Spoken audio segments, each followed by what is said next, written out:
Hey guys, so we talked about popcorn in another video. So if you're air popping popcorn, one problem we may have noticed is to get things like seasoning, salt, cinnamon, flavoring, powders, which read the labels on those if you want to be healthy.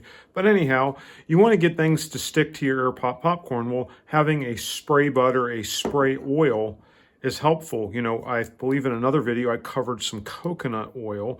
So you're going to need an oil sprayer. I've been through a few different oil sprayers. I landed on this one. It has a pump assembly here, and you fill it, they say fill it about halfway full of oil, and then you have to use pressure and you have to pump it. So this is going to be a love-hate video. I don't like to do negative videos, but this sits on the fence with that. So let me explain. So first off, the oil that goes in here, because it basically has the equivalent of a paint sprayer nozzle, the viscosity or the thickness of the liquid you put in here is going to determine how well it sprays out of the nozzle, as long as the pressure inside is enough. So if it's cold, you know, the thickness of your oil will thicken.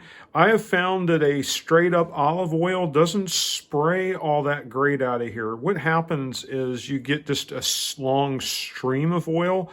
To get a atomized spray to come out of here requires a thin liquid, and it requires a lot of pressure. I have found that the coconut oil that is the organic kind that stays liquid at room temperature sprays pretty well out of here, as well as running this under some warm water and using a lot of pressure. The first blast will spray and atomize.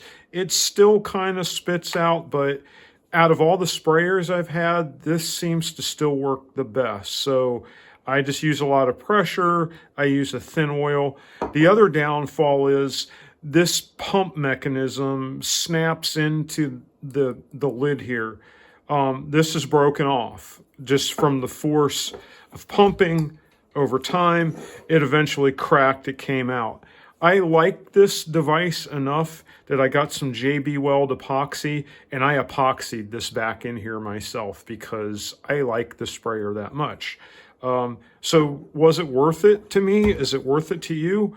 Well, it's not going to maybe last as long as maybe you hoped it would. You have to do some tweaks to it to get it to work. But out of everything I've tried with like different liquids, different sprayers, for now, this is doing the best for me. There's going to be a link down in the description. I'd also ask you guys help the community here. If you have an oil sprayer that you think works great, if it's a pump, if it's a pull trigger, whatever you're using, you know, leave a comment down below and let us know what works for you. Because heck, I will order one and I will try it and I will do a review of it if it works better than this. I've made this do for years now.